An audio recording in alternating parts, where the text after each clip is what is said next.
The story opens with the legend of Mad King Mars and his abnormal companions, whose legacy shaped the continent of Ares. Before his demise, he left behind cryptic words. He had no desire to consume something so gross. As a young prince, Mars refuses the meal his servant offers, saying he has no appetite. In reality, he ventures into the forest at night, hunting and devouring monster meat to sustain himself. The flavor is awful, but he swallows it out of necessity as his food is laced with poison. Mars recalls his kingdom's corruption, with Prime Minister Gamera's being a ruthless oppressor who seeks to eliminate him. Forced to flee the castle, Mars wonders how long he will endure this wretched existence. Suddenly, a girl appears before him, declaring her intention to take him on as her disciple. She informs him that he still has much to learn but possesses potential, making him worthy of inheriting her blade. As they sit near a bonfire, she reveals that consuming monster meat allows humans to gradually absorb the monster's strength. Mars is intrigued, and his journey begins. The meat is not only repulsive but also venomous. He's stunned, wondering who this enigmatic person is and how she possesses such knowledge. He recalls his initial struggles to stomach the monster meat, but it was less toxic than the meal that had claimed the life of the royal food taster. She asks if he consumes monster meat to avoid the poisoned food in the castle.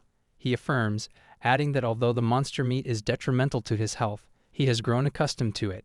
She hands him a mysterious ring, cautioning that his fear of poison indicates he still has far to go. As he examines the ring, he's struck by its ominous appearance. He thanks her, wondering aloud why she would entrust a stranger with such a gift. She introduces herself as Cassandra, the legendary demon sword saint. He's awestruck, recalling the whispers of a fierce warrior known as the Red Demon. As he puts on the ring, Cassandra reveals that it's a cursed artifact that infects its wearer with a potent toxin. She demands that he demonstrate his ability to overcome the poison's effects. He feels his breath catch in his throat, and his mind racing. He thinks he's on the verge of collapse. Cassandra criticizes him, saying it's pitiful to rely on artifacts to counter mere poisons. She orders him to show her that he can conquer the poison coursing through his veins. She explains that he can develop resistance to poison by fighting against its effects, and warns him that the ring cannot be removed unless he overcomes the poison or succumbs to its deadly effects. In distress, he protests that she's placing him in a perilous situation, forcing him to wear a toxic object. She smiles, noting that ordinary individuals would have succumbed instantly. However, she suggests that his experience with consuming monster meat might enable him to resist the poison. He teeters on the brink of death for 3 days and 3 nights, only to miraculously pull through. Despite his recovery, the castle's inhabitants seem unfazed by the fact that he was poisoned. His father rebukes him, saying it's his own responsibility to safeguard himself. He retorts that his father's words are unfair, especially given his recent ordeal. Upon regaining his strength, he consumes food within the castle walls, suspecting it may be laced with poison. However, he remains unaffected, having successfully overcome the toxin. He feels pleased, reveling in the simple pleasure of savoring normal food. He acknowledges that developing poison resistance hasn't been easy, but it's proven to be a valuable asset. That night, he encounters his mentor in the forest and reports that he's successfully conquered the poison. She responds by saying she always knew he was capable of it. He reflects on the fact that he no longer needs to fear deadly poison, and he expresses his appreciation to her. She presents him with 2 additional objects, explaining that they are bracelets infused with gravity magic that will double his weight when worn.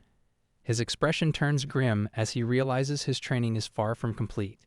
She asks if he still consumes monster meat, and he replies that he hasn't done so in a week, having developed a tolerance to poison, and she disapproves of his decision and ventures into the forest, returning with a monster, which she promptly slays. She orders him to consume the meat, citing its origin from a rare and powerful basilisk. She notes that while the meat is extremely rare, it's also uncooked. He requests permission to cook the meat first, but she decides that cooking it would diminish its potency. He hesitantly attempts to eat the meat, finding its taste unusual and worrying that it might be fatal. She commands him to swallow the meat, which he does, and then inquires if he finds it toxic. She explains that the meat of more powerful monsters is more toxic to humans. A while after Cassandra left, assassins ambushed him. He defeats them and notes this is the 10th attempt on his life this month. Meanwhile, Gamera continues to plot against him, seeking to secure the throne. He recalls Cassandra's warning to persist in consuming monster meat, lest she kill him if she finds him slacking off. With this warning in mind, he continues to hunt monsters, recognizing that he must grow stronger to survive. One evening, while stalking his prey, he stumbles upon a group of young men training with swords. He approaches them and announces his newfound strength, inquiring if he can join their training sessions. They demand to know his identity, assuming he must be a spoiled noble's child. Their hostility towards him is palpable, and they warn him to leave immediately or risk being killed. One of them accuses him of looking down on them, thinking he's merely toying with them for his own amusement. Observing their behavior, he notes that they seem to harbor a deep-seated hatred towards nobles. However, one of them suggests that they train together, and their leader, Barak, agrees.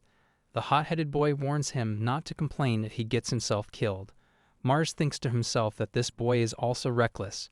As the boy launches a fierce attack, Mars effortlessly takes him down.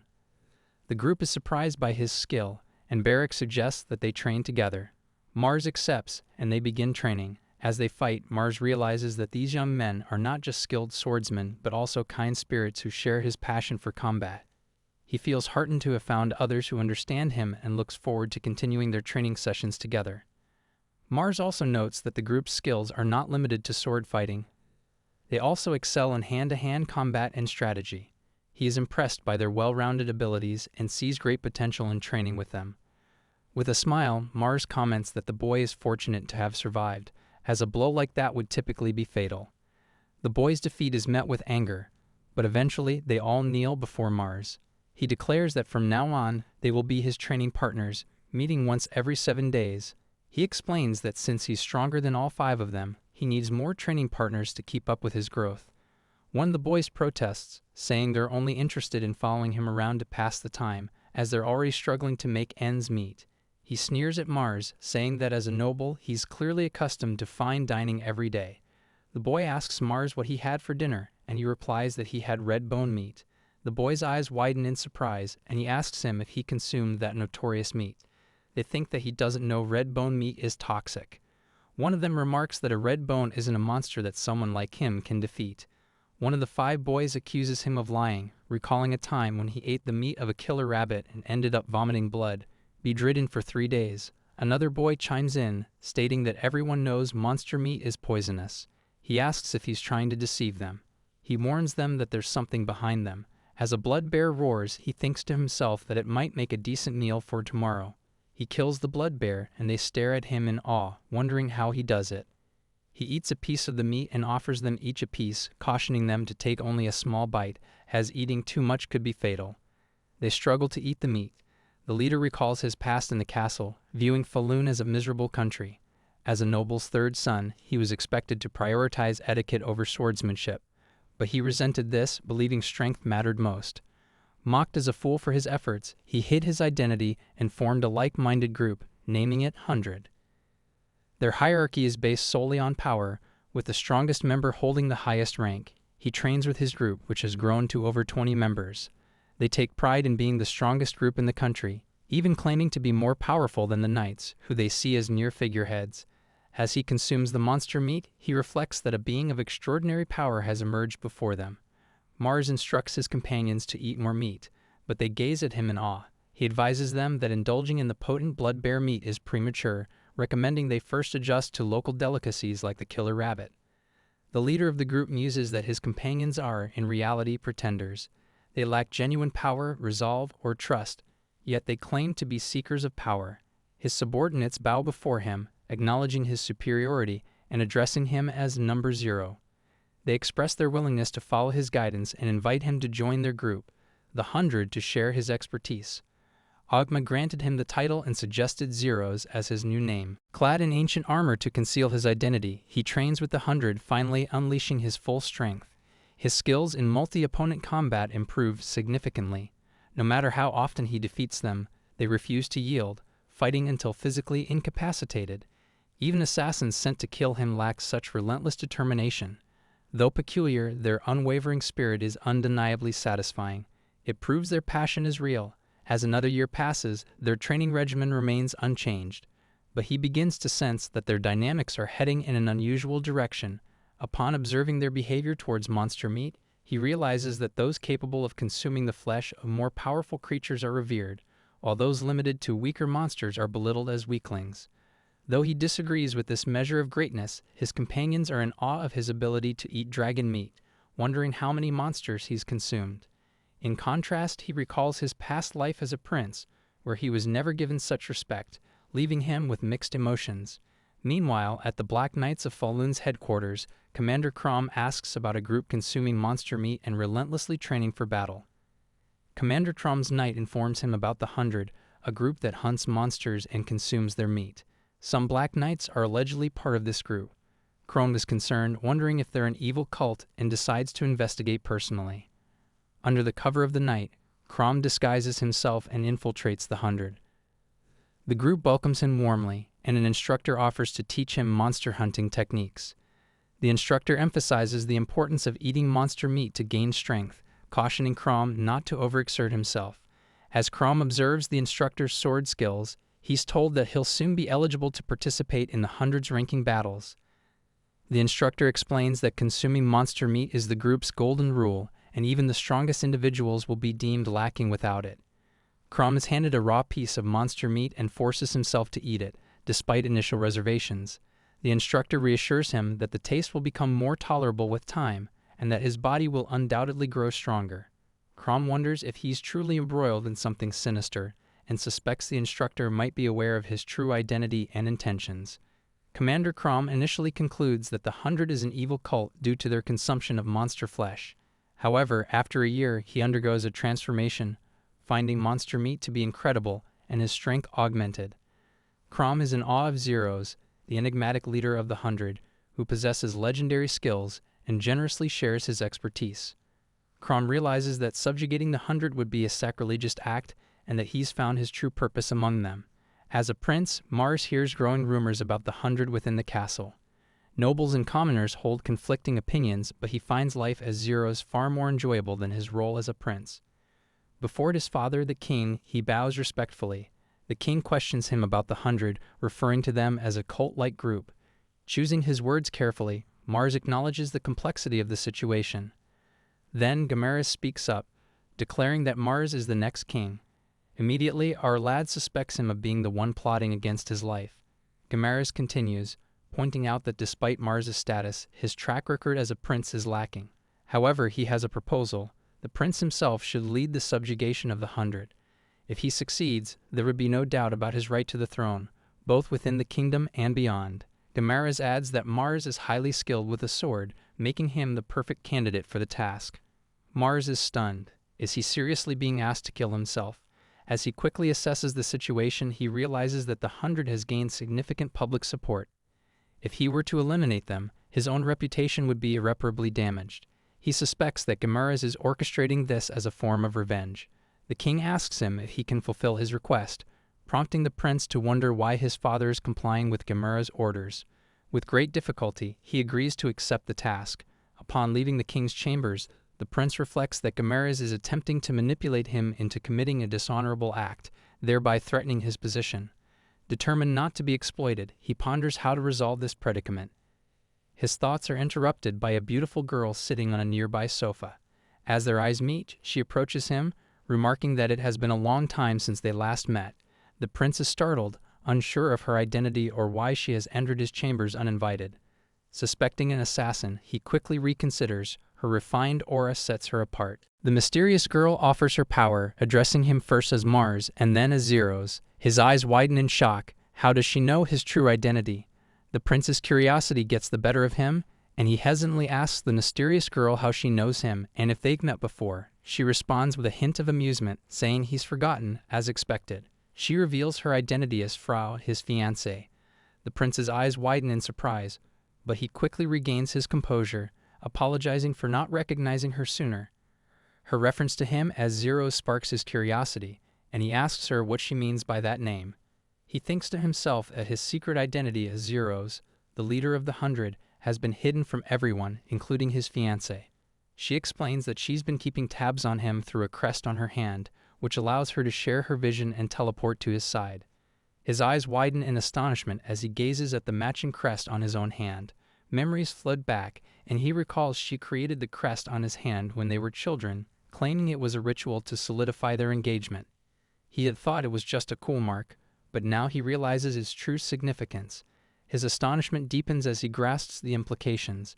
She has been watching over him for years, and he finds this revelation both fascinating and unsettling. Her thoughts drift back to their first meeting when she was 8 years old and her father introduced them as a fiancé. Despite his royal status, she had found him endearingly ordinary. Around that time, she had learned a new spell and used him as a test subject, successfully creating the pact mark. Years later, when he was 11, he had fallen gravely ill due to poisoning. Frau observes the prince eating monster meat and theorizes that it amplifies his magical abilities. She decides to emulate him. Fascinated by his transformations, the prince recalls Frau's revelation about her ability to watch over him through the pact mark on her hand. He's still grappling with the unsettling realization that his private life has been under constant surveillance.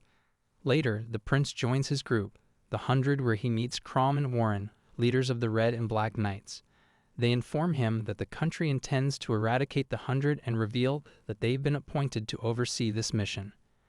The prince, also known as Zeros, announces that the 100 will depart the country.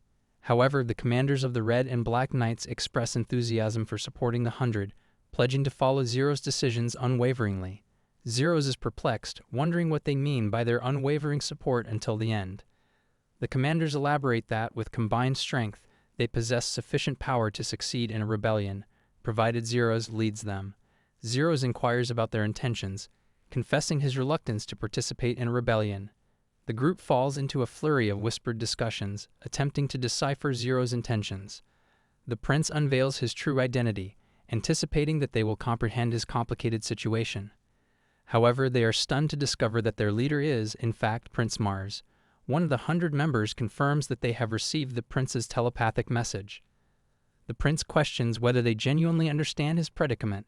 A member of the 100 clarifies that their intention is not to incite a rebellion, but rather to wage a legitimate war to secure Prince Mars' rightful succession. The prince reaffirms his stance against rebelling against his own kingdom. A member of the 100 suggests that the prince has been secretly preparing for this moment, strategically gathering and fortifying the 100. The prince objects, emphasizing that his intention was never to amass forces for a rebellion. He remarks on the unexpected growth of their numbers and warns that despite their strength, the royal castle remains a formidable fortress. The prince asks about their chances of winning against the kingdom. Considering the formidable forces they'd face, Frau arrives, revealing that the magic division will be allied with him. A boy from the 100 notes that Frau, known as the Empress of Thunder, had already briefed them on the situation. She assures the prince that she'll oversee the magical aspects, guaranteeing their triumph. The prince is perplexed, wondering if she planned to fight all along. He asks why she's providing such unwavering support, given their arranged engagement. She responds that she's committed to acting as a true partner. She credits her rapid magical growth to mimicking his habit of consuming monster meat. Once indifferent, she now deeply cares for him and values their engagement. Their subordinates agree, declaring victory inevitable. With a thunderous cry, they announce the arrival of Black Knights Commander Crom, Red Knights Commander Warren, the Empress of Thunder Ogma, the entire 100, and their leader, Zeros, Prince Mars himself. As they prepare to purge the corrupt nobility, Mars' expression darkens. Faced with this formidable alliance, he realizes a rebellion is imminent. He questions if the story has veered beyond his control, forcing him toward a destiny he never sought. When did he begin caring about the throne? As fate unfolds, his companions eagerly await what lies ahead for him. As he stands among his loyal followers, he hears them promise to give their lives to him. They recognize him as the rightful ruler of Fallen. One of them says, "Let's fight for what's right and win this rebellion." As he gets ready for battle, he thinks back to when he was told to destroy his own people. He had to choose between running away or fighting back. Now there's no going back. He thinks to himself that he never wanted to start a war or take the throne. He just wanted to stay alive. He thinks about his followers who are willing to stand by him after he's had no one to trust for so long. Their trust is a heavy burden, and he feels a strong sense of duty. Frau approaches him, promising that they'll win and expressing her desire to fight alongside him. As he climbs his horse, a castle official tells him that the day to defeat his enemies has finally come. The official notices the prince's tension and advises him to let the experienced commanders handle the fighting. His job is to defeat the enemy leader. The official warns him that losing would be disastrous. The prince realizes that the White Knights, who are friends with his enemy Gamara's, might not protect him. Instead, they might try to get him killed in battle. The Black and Red Knights commanders arrive, prepared to advance. One requests a brief audience with the prince, but a castle official objects. The commanders dismiss the request, stating the prince has no need to speak with the enemy. As they step onto the battlefield, the stage is set for a decisive clash. The White Knight's leader beams with joy at the sight of the assembled forces. The Black and Red Knights have arrived in full regalia, while the 100 are merely ordinary citizens pretending to be knights. Prince Mars notices Crom and Warren's eagerness for battle, leaving him no choice but to steel himself. With unwavering resolve, he declares that their true enemy resides in the imperial capital. The White Knight's leader is stunned as Mars swiftly cuts him down, cleaving him in two. The real threat was never the 100. As the battle begins, Mars targets another White Knight, determined to end his life. The knight's eyes widen in shock as Mars' blade slices through his neck. Another White Knight, crouched in fear, begs for mercy, insisting they only followed orders from the deputy commander and never sought to assassinate the prince. Mars looks at him with disdain. Such cowardice proves they are unfit to protect the kingdom. Crom ends the knight's life with a swift stroke, declaring that as long as people like him exist, true peace will never be possible. He then tells Mars that the White Knights have disgraced themselves and that it's time to bring true justice to the corrupt kingdom. Mars smiles, moved by Crom's loyalty, though there is something unsettling in his intensity. Crom warns that their enemies are surely watching their every move. Mars responds that they must act quickly and hasten to the capital. The Blue Knights, who had sealed the castle gates, pledge loyalty to him and open the way. Mars enters with a radiant smile as the Blue Knights urge him to restore order. He acknowledges their devotion, wishing them well. Inside the castle, the 100 engage in fierce combat, displaying their skill and proving that true strength lies in overcoming one's enemies. They dispatch their foes with ease, remarking that brute force alone cannot end violence. Mars surveys the chaos, regretting how things have unfolded.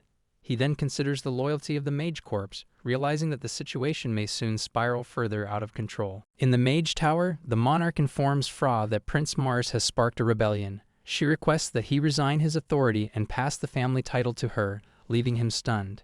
He refuses, stating he is not ready to step down and that a woman cannot lead the family. In response, Frau casts a spell, revealing her allegiance to the rebellion. She outlines her plan, starting with a shockwave, followed by lightning, an explosion, and finally, a dissolution spell. After completing her incantation, she repeats her demand for the family title. The immense magical surge catches Prince Mars' attention. One of the 100 wonders about the mage's absence, and Mars shares their concern, suspecting Frau has made her move. Meanwhile, Gamera's confronts Mars, declaring his life forfeit. Suddenly, 5 mysterious figures appear, warning him to prepare for battle. The mysterious group notifies Mars that they have arrived to end his life. His father gazes at him with fear, and Mars reflects that his father never conducted a thorough investigation into his mother's passing. He likely remains neutral about the outcome as long as he survives. A girl from the group casts a gravitational spell on Mars, rendering him immobile. Gamera's boast that they have successfully restrained Prince Mars with magical bindings, adding that his sudden rebellion caught him off guard, but he was adequately prepared nonetheless. He reveals that he enlisted the services of elite adventurers and that reinforcements will soon encircle Prince Mars. Prince calmly removes his magical restraints, prompting the girl who cast the gravitational spell to exclaim in astonishment that Prince Mars countered her magic. Prince responds that her spell is functioning correctly, but he is simply habituated to it. The group is astonished, admitting that they have never encountered someone who has adapted to gravitational magic. One of the group members attempts to incapacitate Prince Mars by casting a spell that infuses him with the venomous properties of a reptile. The group member warns him that he will soon be paralyzed, to which the prince reacts calmly, remarking that the flesh of a poisonous reptile is quite offensive. The group member is shocked, exclaiming that Mars consumed the flesh of a poisonous reptile, a creature that is essentially pure toxin.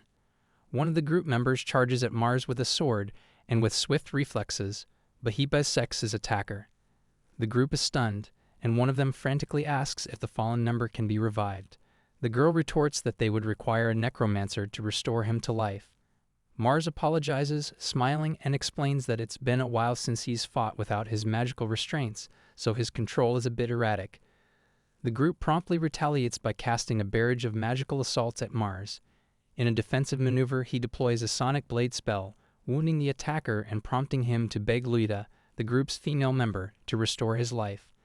Luida responds that reviving him would require saintly intervention. Mars finds her response somewhat diverting. Undaunted, Luida unleashes a fiery onslaught against Mars, but he successfully conjures a protective magical barrier, rendering the spell ineffective. Luida's dismay is evident, as she had deemed that spell her most formidable. A youthful member of the group observes that only the most powerful entities can create a magical barrier. Meanwhile, Mars reflects on the situation with a hint of satisfaction, recalling that he had mastered this skill after numerous conflicts with demonic apes. He had ingested their flesh until he finally perfected the technique. With a gracious smile, Mars offers the group an opportunity to withdraw, assuring them that he has no intention of taking their lives. He proposes that they depart, and he will spare them. However, one of the group members takes offense at Mars' offer, accusing him of scornful condescension. A member of the group, furious, demands to know if Prince Mars really expects them to abandon their comrades after he's killed some of their own. Before Mars can respond, an A-rank adventurer steps forward and attacks without hesitation. Mars quickly engages, realizing that his opponent's sword skills are on a whole different level. This won't be an easy fight. He uses a special technique to gain the upper hand and defeats his opponent. The fallen adventurer, surprised by his fighting style, asks if Mars is a monk. Mars simply replies that his skills come from his master. With the battle nearly over, Mars turns to Guimarães and declares him the last opponent standing. Guimarães, stunned, reflects on everything that led to this moment. He has spent years working with the nobles to keep the kingdom stable, making difficult choices and accepting the consequences. He remembers how, 15 years ago, the kingdom nearly collapsed because of the former queen's actions. To save it, he convinced the king to stage a coup. Since then, he has carefully maintained order, managing noble alliances to prevent another disaster. But Prince Mars has always been a threat to that balance. Some nobles would inevitably try to use him as a political pawn, risking everything Guimarães had worked for.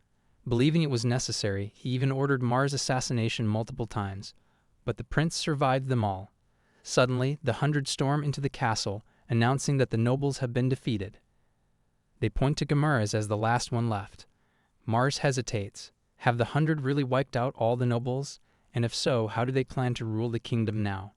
He considers stepping back and letting his patriarch take the throne. But when he brings it up, his father insists that Mars is the rightful ruler. Mars sighs, thinking the old man could at least pretend to hesitate. Looking at Guimarães, Mars makes a surprising decision. He entrusts the kingdom's governance to him. Guimarães is completely caught off guard by the offer. In the days that follow, the kingdom is swiftly restored to order. Soon after, Mars marries Frau, having come to trust her after her bravery during the Civil War. Meanwhile, Guimarães throws himself into his duties with newfound dedication. He praises Mars as a true ruler among rulers and pledges his absolute loyalty. Eventually, the former king steps down, placing the crown on Mars' head. With that, he is officially declared the new king. The crowd erupts in cheers, and the 100 swear their unwavering allegiance, vowing to follow Zeros wherever he leads. And so, by consuming monster flesh, Prince Mars has unintentionally ascended to the throne. The question remains, will he rebuild the kingdom, or what kind of life awaits him now? A young man appears with an injured limb and requests a medic girl to treat him. She quickly heals the wound, and the young man's face radiates with happiness. He commends the medic girl, addressing her as elder sister, and praising her outstanding abilities as a true A-rank cleric. To Bruno's injury happened during a fight with Ogma. As members of the 100, they faced each other in a ranking match. Ogma was far stronger and ended up cutting off Bruno's right arm. After ascending to the throne, Mars observed that Guimarães labors with unwavering enthusiasm. He reflects that he hasn't compensated the 100 for their invaluable assistance during the uprising. Mars orders the construction of an arena, recognizing the outdated training grounds are no longer sufficient. He refuses, and Guimarães asks if the king's objection is because he's worried about gambling. King Mars admits that Guimarães' idea of using the 100's ranking matches to turn the arena into a national spectacle is brilliant. Guimarães observes that Fallen is a broke nation empty of primary industry. King Mars responds that if the venture flourishes, he is willing to overlook any potential drawbacks. Guimarães assures the king that the arena will become a vital national asset and promises to make the necessary arrangements forthwith. Within half a year, the arena is completed, and the kingdom's revenue has more than doubled due to the influx of speculators. During a match, a juvenile is injured, and his comrade rushes in to the cleric Luida, imploring her to restore his health. Luida examines the juvenile and is shocked, saying that the situation is hopeless. The comrade protests, insisting that it is impossible and demanding to know why Luida would suggest such a thing. Luida attempts to reason with the comrade, explaining that the juvenile is deceased. However, the comrade becomes increasingly agitated, threatening Luida and demanding that she revive the deceased juvenile. Another comrade intervenes, urging the first to calm down. Luida, despite her initial reservations, offers a desperate supplication, and the juvenile, Barry, makes a miraculous recovery. Then Luida admonishes them, warning that if they disturb her again, she will transform the deceased into undead creatures. Meanwhile, one of the king's subordinates requests a special match. King Mars thinks to himself that from now on, he must fulfill his royal duties. Arena fighters like Ogma earn great wealth, fame, and admiration. Recently, the 100's top rankers have become celebrated figures. King Mars agrees to face 10 of these skilled opponents. During the matches, they request that he remove his armlet, just as he did during the rebellion. King Mars was constantly challenged to matches, so he came up with a clever idea. If they won their ranking matches, he would grant them a special match afterward. This way he could keep them motivated while ensuring his own victories. After hearing his proposal, the 100 eagerly pushed him to take part in the special match, proudly boasting about their previous wins. When the match begins, they fight with relentless determination, shouting that no matter how many times they fall, they will always rise again. Watching them, King Mars thinks to himself that they're like undead warriors. He also wonders why he's always the one stuck with these matches. While others get 5 days of rest, he's been fighting almost every day. Even Gamera's pointed out that whenever the king participates in special matches, the crowds grow much larger, so he should continue as much as possible. King Mars starts to feel like a gladiator trapped in an endless cycle of battles, and to make matters worse, he realizes that no matter how many opponents he takes down, they keep getting back up, thanks to the cleric Luida, who keeps reviving them. He had hired her to provide healing services, but he had no idea it would escalate into this never-ending nightmare. As he fights, he constantly thinks about complaining to Gamera's, but he knows that Gamera's is overworked, exhausted, and tirelessly dedicated to the kingdom's well-being. The king cannot bring himself to criticize Gamera's, and instead he focuses on winning the fight. Once he emerges victorious, he knows that the real ordeal awaits him. At the dinner table, Luida is performing a magical ritual with a somber expression, attempting to purge the toxins from her food. She wonders why she is consuming poisoned food while casting a detoxification spell on herself. Meanwhile, the king inquires with Gamera's about the status of the killer rabbits, and the servant responds that they are nearly extinct. He also informs the king that the killer rabbits have nearly disappeared from the kingdom's territory. The king expresses his surprise, asking if monsters are not supposed to reproduce indefinitely. The king's servant suggests that the monsters may have been driven out of the territory rather than becoming extinct. The king learns that even dragons are avoiding the kingdom's airspace. Gamera's explains that the 100 have been intensely hunting dragons for their valuable meat, with Lady Frau's mage corps using magic to aid in the hunts.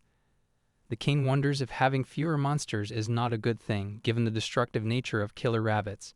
However, Gamera's clarifies that monster meat can be toxic to those who are not accustomed to eating it.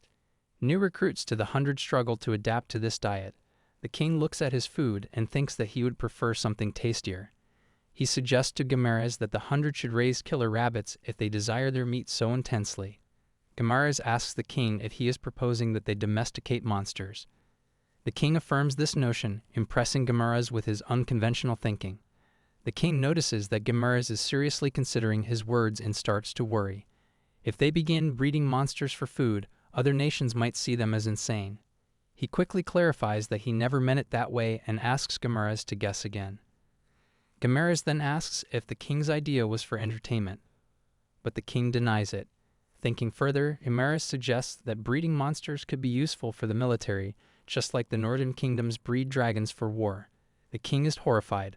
Was Gamera's really suggesting they use monsters in battle? Had he become a ruthless ruler without realizing it? Gamera's continues, saying that raising monsters has many possible benefits, whether for military use or even public spectacle. He admits it's a difficult idea, but believes it's worth considering. The king tries to protest, but suddenly he finds himself unable to speak. He quickly realizes that his wife must have overheard their conversation and used a contract seal to silence him. Frustrated, the king looks at his wife and asks if she plans to go through with breeding monsters, but she says nothing. He understands that stopping her is impossible. If she has set her mind on this, there's no turning back. Trying to restrain her would only lead to disaster. What the king doesn't yet realize is that the hundred's relentless monster hunting will soon bring disaster upon them. Before long, the kingdom, under the rule of the so-called Mad King Mars, will face challenges unlike anything before, and the blame will fall entirely on him. Here I am.